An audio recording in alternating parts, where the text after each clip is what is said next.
The planet is heating up. The oceans are becoming filled with plastic. Change starts now. Change starts now. We're on a countdown To zero waste. 5, 4, 3, 2, 1. This is the Zero Waste Countdown Podcast. Here's your host, Laura Nash. Hello, everyone, and welcome to the Zero Waste Countdown Podcast and radio show. On today's episode, we're speaking with Tom Miles. He's the chair of International BioChar Initiative and the Executive Director of U.S. BioChar Initiative.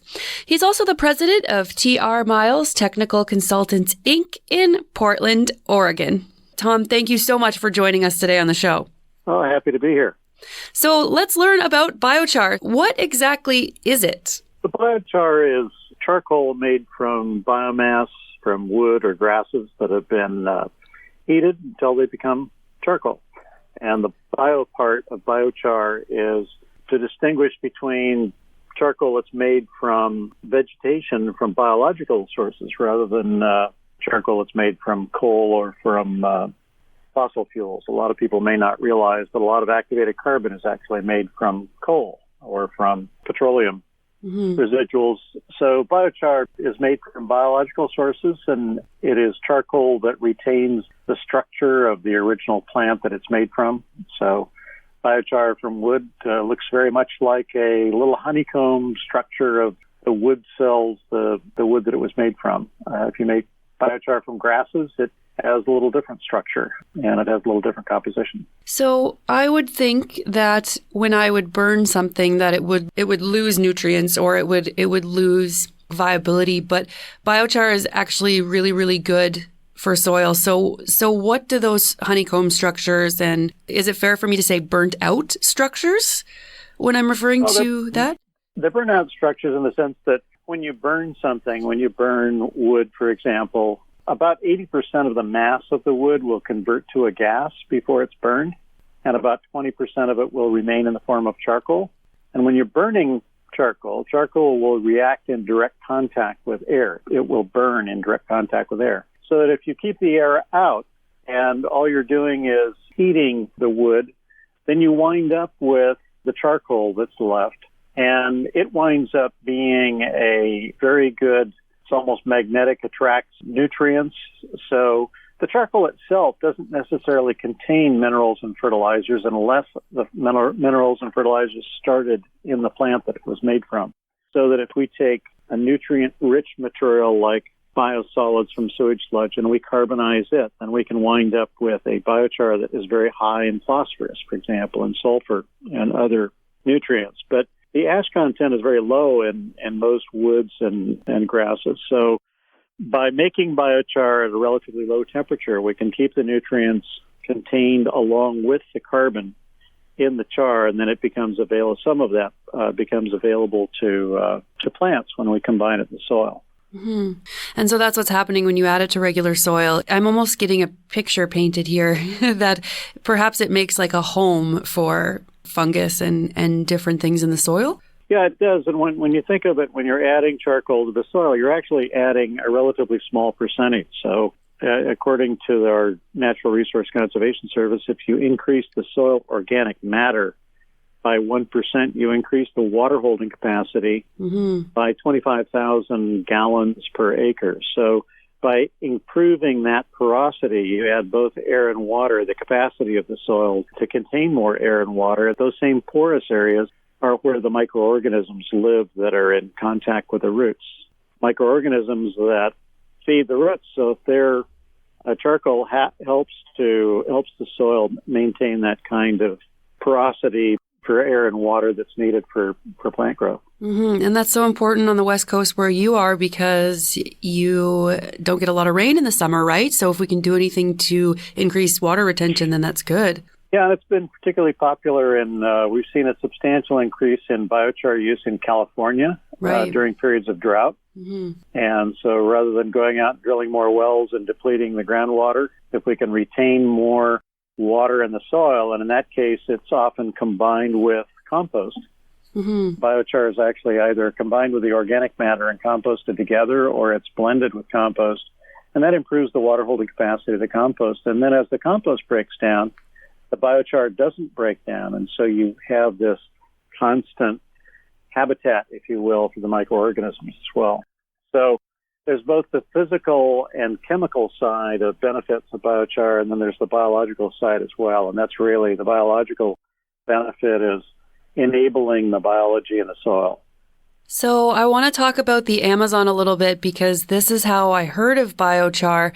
And you were mentioning that the carbon doesn't break down. So if the carbon is providing like a home for really good things in the soil, is that why we have soil that's lasted for thousands and thousands of years in the Amazon? Because of that structure? Well, the Amazon is kind of the poster child for the use of for biochar. There are actually about 700 places around the world that have now been identified where man-made soils have become an important part of agriculture and soil fertility. But in the Amazon soils are basically acidic in nature, and they're very high in clay. Mm-hmm. And where you find the so-called terra preta in the Amazon is along the banks of the Amazon. The banks are very, very high. They're 40, 50 feet tall. And the soil is very acidic. And when it rains in those acidic soils, it flushes out the nutrients. So the acidity of the soil is important for retaining nutrients. In very acid soils, you lose important nutrients that are important to plant growth. And what happened in the Amazon was they burned grasses, for example, in places where they lived. And this is where terra preta is found. It's where people lived in a strip about 300 meters wide, the whole length of the Amazon, an area that would cover the size of France if you added it all together. But all the way up into Peru, the origins of the Amazon, indigenous communities used terra preta. And the terra preta was actually a combination of char and their sewage and their kitchen waste all composted together. Mm. And it's not like they took these materials and mixed them all together into compost, but they did combine them in the fields and the plots where they grew manioc and their other crops, their garden plots and so on. And they were very smart about the use of different plants would provide higher concentrations of different nutrients. But what the biochar did was basically brought up the pH or reduced the acidity, made the soils more alkaline, so that the typical pH in an Amazon soil would be in the order of 3 or 3.5, which is very acid, and you want to get up to 5.5 to 6 to grow things. Mm-hmm. And by the successive year after year of burning the vegetation in a very smoldering kind of environment, they were able to build up this carbon in the soil, which increased what's called base saturation and provided a more fertile soil. We've actually seen the same thing here. If you were over in the Willamette Valley in Oregon for about 40 years, they used to burn the straw from the grass seed fields after the grass seed harvest. Mm-hmm. And a small amount of that, about 1 or 2% of the carbon in the straw, winds up remaining in the soil. And that's in the same way the prairie soils in North America were created from fires and accumulation of carbon. So it's really worldwide. It's not just the Amazon or the terra preta, but again, the terra preta is kind of the poster child and a location where very acidic soils were remediated, so that when the Spanish and Portuguese came along in the 1500s, they found communities that were thriving communities that were growing crops on the same land year after year. Mm-hmm. And it was because of this behavior of the accumulation of the charcoal and the composted charcoal, which provided a good growing media. And it's lasted thousands of years, if I'm correct, because I believe what I've read is that people have, I think, carbon dated it, I would assume, and they can tell that things like fish bones are, I don't know, is it 8,000 years old or something crazy like that? Well, at least 3,500 years old inhabited areas, and there have been areas that have been dated prior to that. And it's sort of interesting. At one point, they thought that maybe part of the magic of the terra preta was the pottery that the natives used for cooking their food. And they discovered about 10 years ago that, and so people tried adding biochar to pottery to biochar amended soils to see if it would improve growth, and they didn't find anything. Well, it turned out that the pottery, the technology they were using to make the pottery made pots that were very porous, and as they cooked fish in them, and it would accumulate the phosphorus from the fish, and so that would provide a concentration of phosphorus, which promoted plant growth. Wow. So the pottery helps as long as it's saturated with fish nutrients. Wow, that's very cool, because I remember reading that there were pot shards in it. And isn't it interesting to look at our trash versus their trash? Because their trash was being used, I think they would have thrown everything from their industries or their household waste and turned it into something viable that's lasted thousands of years. And then my biggest issue and why I have this podcast is because we're taking things like plastic and throwing them into landfills and burying them, and they're just sitting there, and it's not helping anyone, and it's making things worse with, contaminating drinking water and releasing methane into the air and all that stuff. So I just find this absolutely fascinating that thousands and thousands of years ago, people were doing very good things with their trash, basically. Well, they were using materials that would break down organically. I mean, they weren't using the synthetic materials that we have that we put in our landfills that don't break down. Yeah. So I think they benefited, as you go through an archaeological dig, basically in the Amazons, you're digging into the middens, into the kitchen waste and so on of these people, but they used this as part of their livelihood. They grew crops and things where they tossed their trash, and it all worked. Yeah.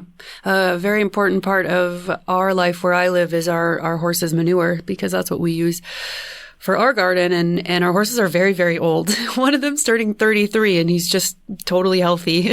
We're all just like, this is good. But we're wondering what we're going to do when he goes, because he's just been this wonderful provider of nutrients for us. But before I move on from the Amazon, do you know how it was discovered? Like, were people just testing for things? And is it carbon dating that they were using to date the things in the soil? Well, actually, one of the early soil scientists, a German soil scientist, Wim Sumbrück, was actually one of the first soil scientists to kind of discover terra preta. And he was just studying the soils in the Amazon, and he came up with the fact that there were high concentrations of charcoal in the soil. So he's credited with kind of the early discovery and popularity, if you will, of the whole concept of terra preta and anthropogenic soils. Mm-hmm. Was that like decades ago, or was that? About 100 years ago. Oh, wow. Okay. I thought this was more of a new discovery. And you know what you said about the prairie grass? So there's this excellent, I think it's Ken Burns that narrates the documentary. Yeah. Oh, what is it called? It's not the West. It's the Dust Bowl. It's called the Dust Bowl. Have you seen that one? Yes. No, the documentary is excellent. And in the prairies, for example, people who've tried to use biochar in areas like southern Saskatchewan have found that the soil actually has such very high organic matter that the biochar doesn't help very much. So it helps a lot in soils that have less organic matter. And in most cases, our soil of organic matter is where we use conventional agriculture has dropped substantially. So a farmer in Missouri, for example, has used biochar to bring his organic matter in the soil from as low as 0.7% up to 3 to 5%, which is where it is very likely that it was when it was a prairie. Wow. And then he sees substantial increase in his growth and his output of his crops. Yeah, he's using a particular technique of concentrating the biochar in rows using what's called strip cultivation. And he's injecting in these furrows that are about 6 inches wide on 30-inch centers. They cover about 20% of the field in area, but he's concentrating. He's doing a couple of things. He's using biochar in combination with other organic matter to actually stimulate the biology more in the tradition of regenerative agriculture, letting plants capture CO2 in the atmosphere and fix it in the soil in the form of root growth. So he's using biochar as a helper to enable that process. So he's not just simply putting carbon in the soil and then expecting the biochar to bring that carbon up from 0.7% to 3 to 5%.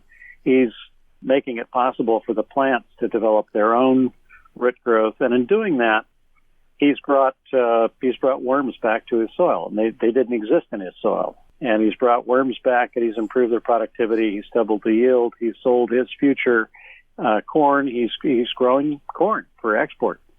And he's sold out his future corn crops, and he's withstood drought situations, all with a very careful, judicious use of biochar using today's technologies. Is he tilling as well? He's tilling, but it's a limited tilling. It's called strip tillage.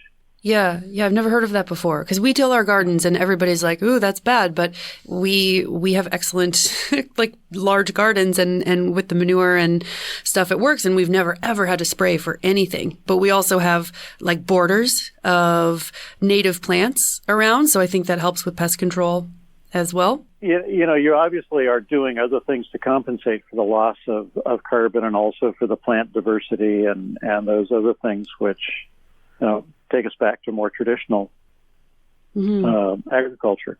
The strip tillage is large scale GPS guided tractors. Oh, wow. Cool. 3,000 acres, good size production. But what he's paying attention to, he doesn't use chemical fertilizers and so on. It's all organic. And what he's paying attention to is the biology. And that's where the magic of biochar really is, in helping that soil structure on those depleted soils, like he's right in the middle of that Dust Bowl area that Ken Burns showed. Yeah. And that's, I think, an important point about biochar, is that it really is, it's part of the solution, but it's not a solution. And it's one of the challenges that we had in the, say, early days of biochar. Biochar was coined in about 2008. There was a meeting in 2006 of soil scientists in Pittsburgh, Pennsylvania. It was a worldwide congress, and a number of soil scientists like Johannes Lehmann at Cornell and others decided that biochar could really have an impact on climate change and on agriculture. So we have now thousands of scientists around the world that are working on biochar. There were about 2,500 peer-reviewed papers just last year on biochar. There have been about 7,000 published in the last several years. So there's an increasing interest in the scientific community, and a slowly growing interest in production agriculture.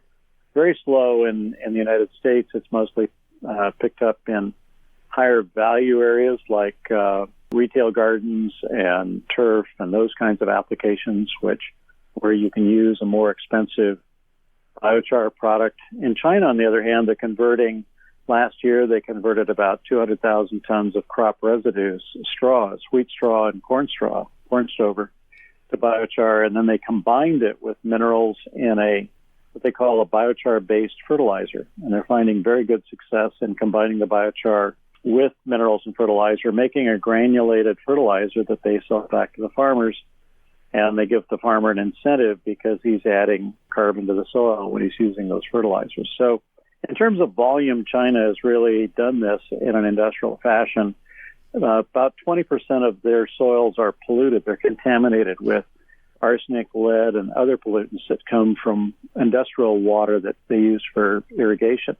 Terrible. And so from a policy point of view, they're well out ahead of the world in terms of providing incentives for the use. They're building about 50 biochar-producing fertilizer plants across northern China, and they expect to be producing 3 million tons of this biochar-based fertilizer within a couple of years.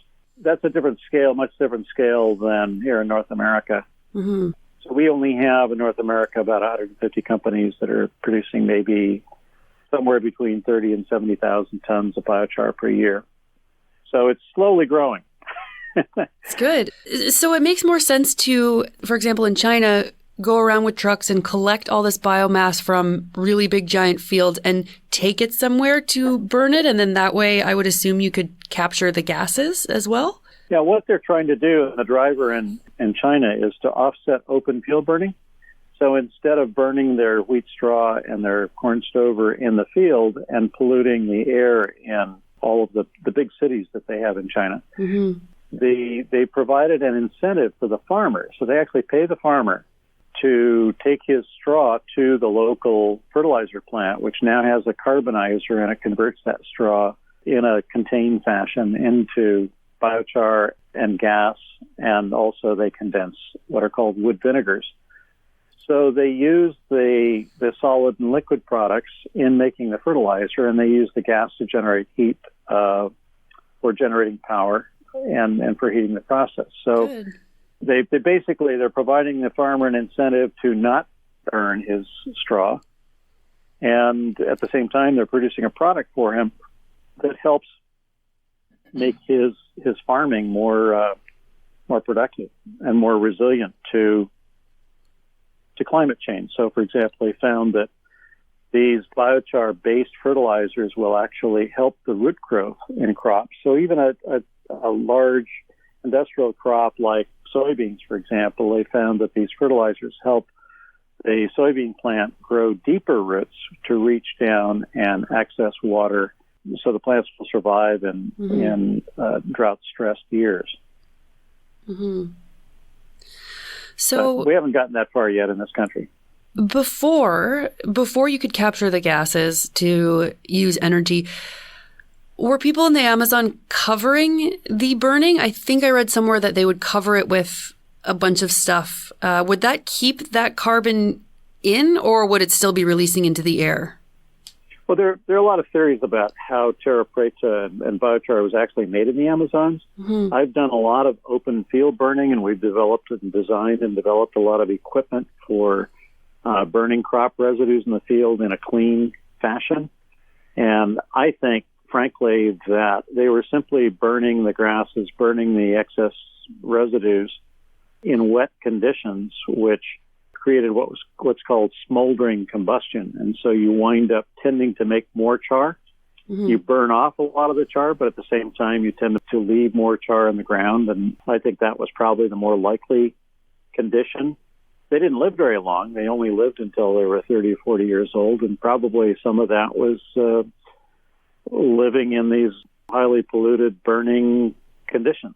I mean, if you look at some of the pictures of even the later generations of survivors in the Amazons, who are very different than the ones that lived there for thousands of years, but the Kayapo and other Indians that are there. I mean, we have scientists, Christoph Steiner from Germany lived for several years, 7 or 8 years. There's a YouTube video, something about the gold in the Amazon, and he actually lived with the Kayapo Indians and did his experimentation and so on, living with them. It's not a very pleasant environment to live in when you're burning these grasses in pretty damp conditions. Mm-hmm. And that's probably what promoted the char. Now, it took a lot of biomass to make the char that's there, so which is amazing when you see these horizons of soil that are 40 feet thick. It took a lot of burning biomass if you were only getting 1 to 2% in the form of char. Now, if you contain the carbonization process, if you contain the material while you're heating it, then you can get up to 30% yield of char. But if you're just open burning it, you'll get 1 to 2% char. And a lot more pollution. Yep, and a lot more pollution. Open burning has been banned in most areas. We banned it here in Oregon about years ago. Mm-hmm. But it was used for 40 years, and it left carbon in the soil that you can still find today in our soils. So that in the farm where my great uncle farmed back in the 1930s, and they were using burning as a practice, we can still find charcoal from 40 years of burning on that field before it was banned. Mm-hmm. And it's still helping. Still helping, still healthy. It's not going anywhere. So could you technically just have a campfire and then take those ashes and mix it into the soil and it should help? You could, and it helps in two ways. One is if you burned out a lot of the campfire, the wood, so you're left with the ash, then the help is in the form of the potash, largely potassium, that's left there in the ash. And so the ash is mostly mineral with a little bit of carbon in it. So you get, if you have about 60% carbon in the mix of carbon and mineral in the ash, then you get the effect of what we might call a terra preta or a biochar effect. If you have less than that, typically like 20 or 30% char, the carbon still helps, but what dominates is the effect of the ash and the wood ash. And so you have calcium, you have potassium, you have other minerals that are in the ash.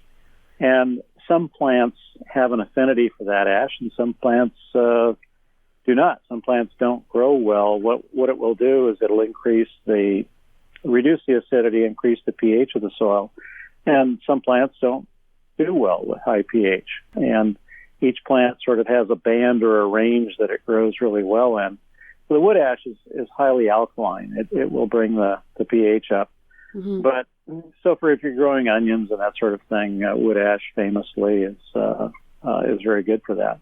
Cool. What you want to do if you're just having a campfire is rake out the char or quench it prior to it burning out completely. So you have mostly carbon with a little bit of ash, and that makes a really good biochar. So that's that black light kind of chunks, right? Yeah, it's the black light chunks, and if you rinse the char off the surface of it, actually there's a technique that we're calling flame cap kilns. One of the famous ones is called a Kontiki kiln. You can Google Kontiki kiln, and you'll find all it is a conically shaped burner.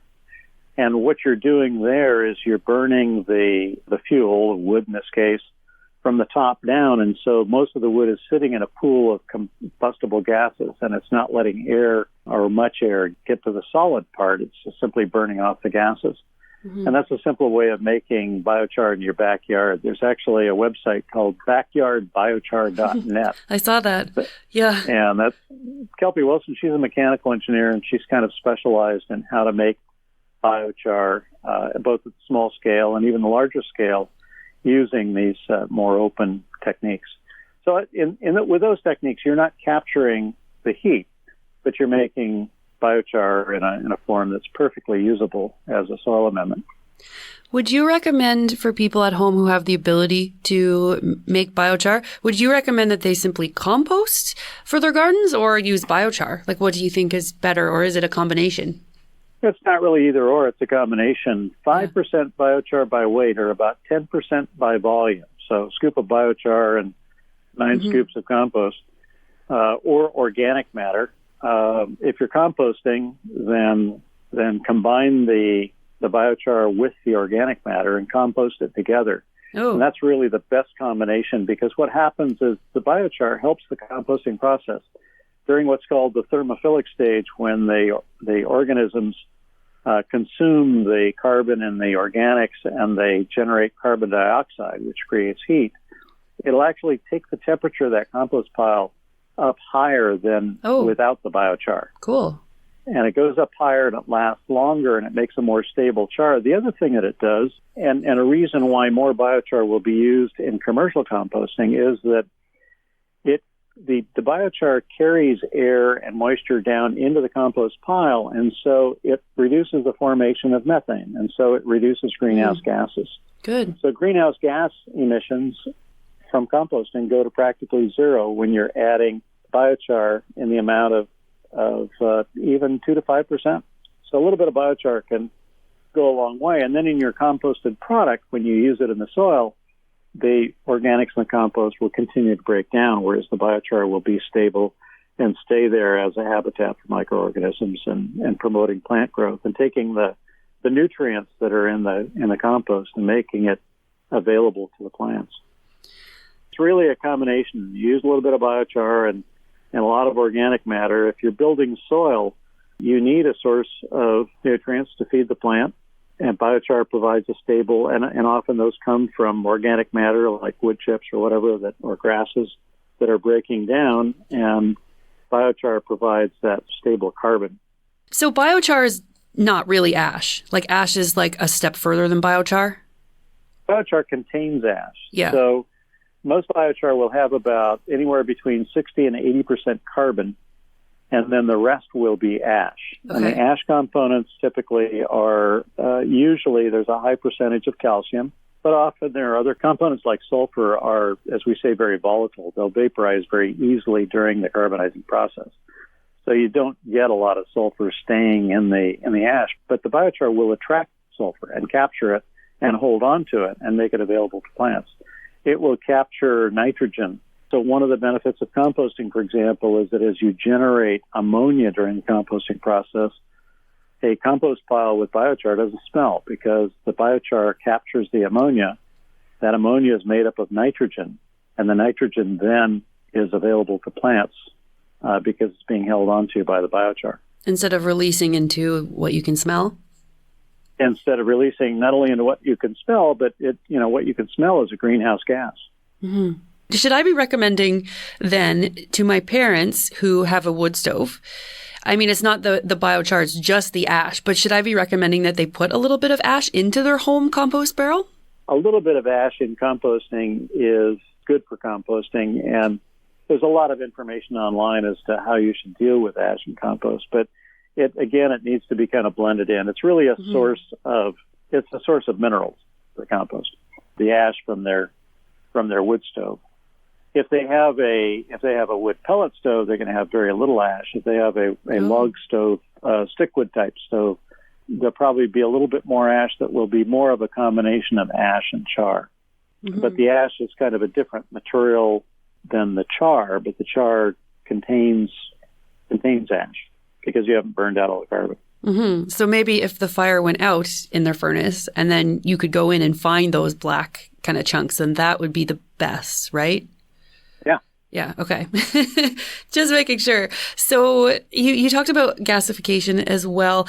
And would it be possible to take all of our food waste, basically? This is just me trying to envision a better society. What if we took all our food waste from communities and burnt it, and the crop residue that was left, and then captured all the gas? And could we make fuel out of that, or would it have to be probably burnt right away for energy? Is this sort of like the future that you see, where we're getting rid of all that waste, but then also creating energy or fuel? Well, food waste has been an interesting kind of a challenge for us in the organic recycling community in the last few years, because initially food waste, in order to divert it from landfills, food waste was put into compost, and it's a good component for compost.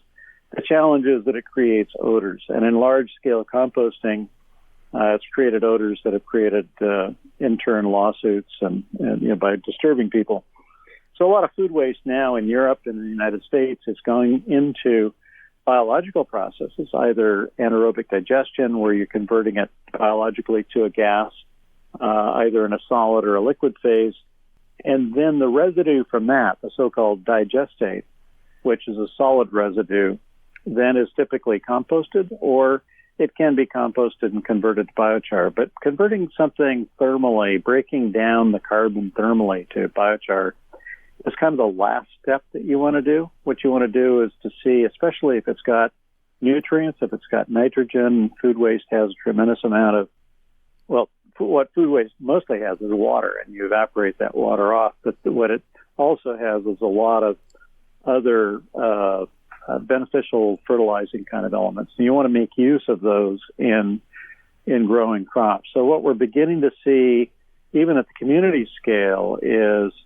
management of the food waste. There's a lot more awareness now that 50% of the food that we eat is wasted in some form. It's horrible, yeah. And that's become highly regulated. So in our area, for example, food from restaurants and food that would ordinarily go into the landfill is being transported about 100 miles to an anaerobic digester where it's being converted into gas.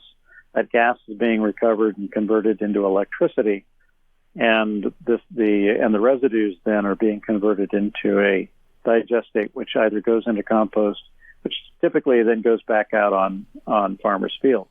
Mm-hmm.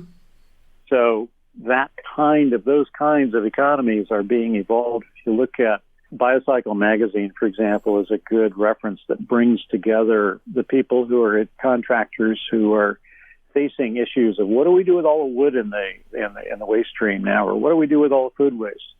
Wood waste is building up in a big way, and we see opportunities there for biochar, because when you have construction recycling debris, clean material that hasn't been painted or treated with or treated wood, that material is simply a large volume, and it's being banned now from landfills, so it can't go into landfills. So one solution would be to convert that material into energy and into biochar.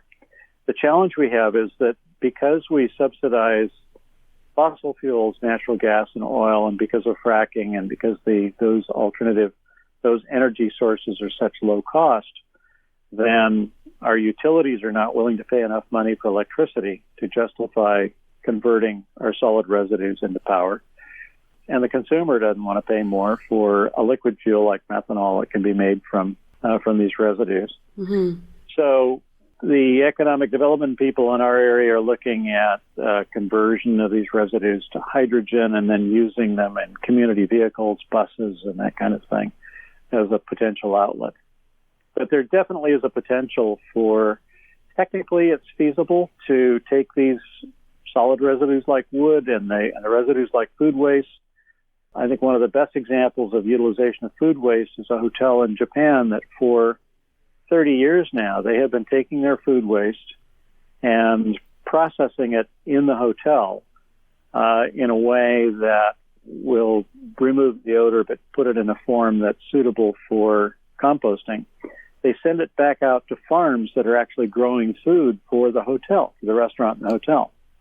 And then they bring that food back to the hotel. And so it's been an internal circular economy, if you will, that's been going on. They have some anaerobic digestion, so they convert some of the food waste to a gas that they use to generate power and heat to heat the hot water in the hotel. Wow. So it's like kind of a giant furnace of sorts in the hotel. Yeah. And what are they doing to get rid of the smell of the compost? The smell from the food waste is basically it's a steam processing. So they use some of the steam from some of the heat that they've generated from the food waste. Wow. And they both steam and grind the material. So you get all of the kitchen waste. You can see bins full of kitchen waste, and they're dumped into a machine, and they're basically shredded and steamed, and it comes out being a very nice, warm, fibrous type material, and that goes out to the farm, and that winds up, it's still got a lot of the nutrients in it, so it winds up being part of the mulch, part of the organic matter that breaks down and helps the vegetables grow that are used back in the hotel. Wow. Yeah, that seems so perfect to me. And because the smell is a really big challenge, like you said, but also I home compost and I've put meat and dairy in mine because the city takes it away and they use high heat windrow systems. So it's okay for meat and dairy. But I've had a maggot problem, which I've mentioned on the show before, and it was really, really horrible to deal with. And I can't imagine being a restaurant owner and having to deal with maggots in your restaurant. It would probably be the death of your business, right? So these challenges are very important to overcome so that we can get that food waste out of landfill and into something productive. So we have a project that's local here, is actually near, we were mentioning Hood River, in which they're going into production using food waste and using the soldier fly, which is around your compost pile, and growing the soldier flies and converting those to protein, which then they use as a protein source for animal feed. Mm-hmm. I heard about that.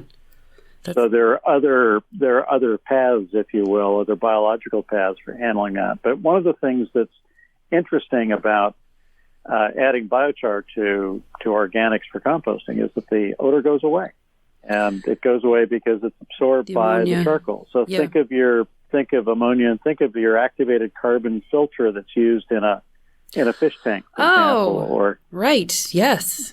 So yes, thank you. What biochar is simply the poor man's activated carbon. You're not paying millions of dollars for a small amount of ground up charcoal. You're making your own. Yeah.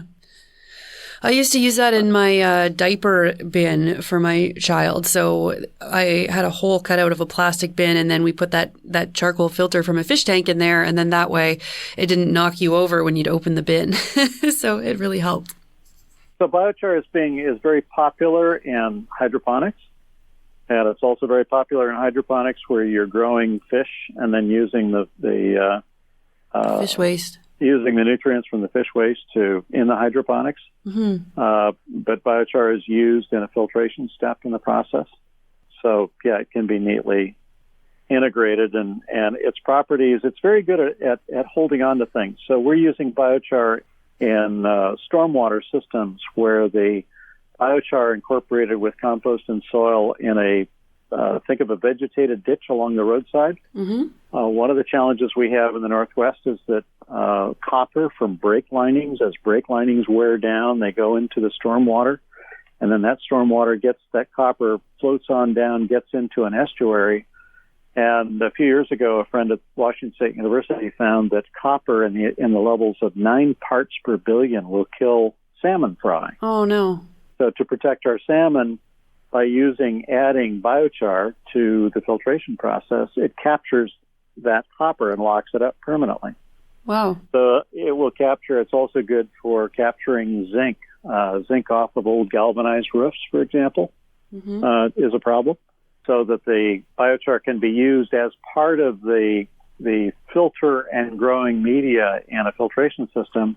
The city of Minneapolis has been using biochar to remediate E. coli bacteria. So what the biochar does is it holds on to the bacteria long enough for other organisms to consume it.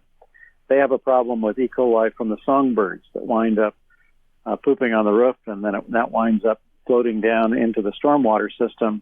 And so they wind up with a bacteria count, an E. coli count, that exceeds their permit limits at the outfall of the ponds where they collect the stormwater. And so they put in filters containing biochar, and the biochar will substantially reduce the E. coli well below their permit limits. So another use of using biochar to reduce organic pollutants in water is the city of Los Angeles is testing biochar for reducing the organic components in water that they want to re-inject into their groundwater system, the so-called recharging system. And they see a lot of potential taking the organics from the outflow of a wetland where they have accumulated water, and they want to filter it before they pump it back in the ground. So that's another use of biochar. Plus, there are all kinds of non-soil, non-filter, non-agricultural uses for biochar. There's a book that's recently been published called Burn that tells the story of a lot of uses of biochar, like use in building products and that sort of thing. Wow. So we haven't seen it. We see activated carbon being used in food products. You can get some black ice cream in places like New York. But it's also being used in places like Australia and in Europe. Biochar is being used in feed, in ruminant animal feed, because it actually helps the rumen. It behaves very much like straw does in a rumen in terms of improving the bacterial community within the rumen. What's a rumen? A cow's stomach. Okay. Oh.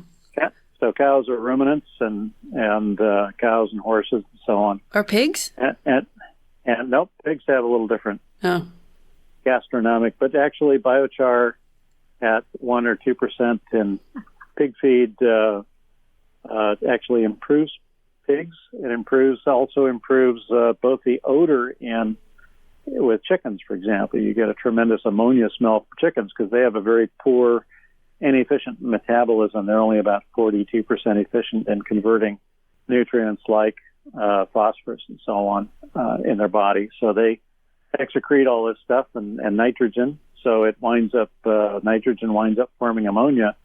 So if you go into some of the concentrated feed operations, you just get smoked out with ammonia. The ammonia smell is really horrible. So what's happened is some of these operations are beginning to add biochar to the litter, and that substantially reduces the ammonia smell and improves the health of the birds. And then the birds ingest some of that, and it actually improves their uptake, right? Their own uptake and their digestion. It probably reduces the amount of feed that they eat, but improves their health. And one of the challenges we have is that in the United States, it's illegal to feed biochar or charcoal to animals. Why? And that came about because a feeder back in 2010 was using charcoal to mask an aflatoxin in some corn that they were selling for feed. And so the Food and Drug Administration said no more charcoal. Ugh. But you can use it for feed in Canada and in the rest of the world, but not in the United States. So we're doing studies to hopefully lead to reinstating biochar for use in feed in the United States, because it would help the enteric methane, the methane from the ruminants, from the cows that people complain about causing greenhouse gas emissions. Yeah. Yeah, so biochar can be used in a lot of different ways. So many different ways. I had no idea. I thought it was really just the soil, but then you mentioned, the fish filters that I kind of forgot about that I used to use. And then do you think it really works in toothpaste? That's kind of a popular thing now too. It's in everything, isn't it? It seems. Well, it's charcoal activated carbon. That's what's being used. It's actually activated carbon from coconut shells that are imported from Asia. That's where most of our organic activated carbon comes from, is Malaysia and Aceh, Indonesia, for example. Yeah, it's in toothpaste. It's simply an abrasive component. Some people worry about, what's the impact of the carbon on your enamel? But yeah, Crest actually produces a toothpaste with activated carbon in it. So it's got black stripes. Charcoal was used at one time as a tooth powder. It's used in soaps. You can buy charcoal-covered peanuts in China. Wow. So, yeah, it's been used for a lot of things. And, of course, it's part of any kind of a rescue pack for poisoning. Right, yes. I knew about that, too. Is that because it absorbs the poison and makes you throw up or something? No, it absorbs the poison is the main thing. Yeah, okay. The other thing I found is that adding biochar to an anaerobic digester, where you're digesting food waste, for example, actually absorbs the toxins and improves, thereby increases the amount of gas that can be made. The gas, the methanogens, the bacteria that convert the carbon in the waste to carbon monoxide or to methane, are inhibited in the amount of methane they can produce by certain acids and toxins that accumulate in the digester. And they found that just like in the rumen, just like in a cow, you add a little biochar and it actually reduces the toxins and improves the health of the digester and the gas production. I think also that our wrestling team used to use it in high school, and that was for ringworm. Oh, really? Charcoal soap. Yeah, I remember it being black. So many uses. That's very cool. So if any of our listeners are interested in talking to their local communities or trying to do this in their backyard, you mentioned a number of websites that they can check out so they can be doing this themselves and add it, with compost and make really good soil. Are there any references or recommendations for people who would like to get one of these facilities in their communities? Well, it's pretty easy these days just simply to Google biochar, and there are lots of stories. There are many, many biochar discussion groups on social media, primarily on Facebook, and the International BioChar Initiative. We have a website, the U.S. BioChar Initiative. We also have a website. We have conferences every either 1 or 2 years. The next conference is coming up in the end of June in Fort Collins, Colorado, called Biochar and Bioenergy 2019. Cool. And it's pretty easy to find information about biochar on the internet. So use Google and then come to the International BioChar Initiative and the U.S. BioChar Initiative are volunteer organizations. There have been various Canadian organizations. There will be a biochar conference in Quebec in 2021, and you've got quite a group of enthusiastic biochar producers, biochar folks, both in eastern and western Canada, and also right in the middle in the plains of Saskatchewan.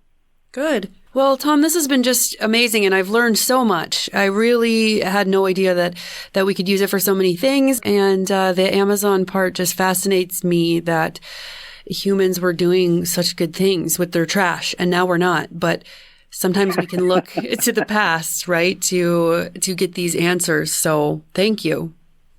Well, it turns out that actually there were similar activities going on, and they're discovering in eastern Mesoamerica and the Mayan civilization as the Mayans adapted to global warming and drought situations in their own several thousand years of existence. So cool. Yeah, hopefully we can learn from these things and make smarter use of our waste materials and get more into circular economy. So yes. Well, I appreciate the opportunity to speak with you and hope that your listeners will follow up and Google biochar and figure out how to work biochar into their own lives. Yeah, it sounds really amazing. So thank you. And I'm happy that you're in Oregon because I love it out there. Oh, it is a lot of fun. And Southern Oregon's another place where actually biochar is being used to remediate an old nickel mine in Southern Oregon. Oh, good. In the Rogue area.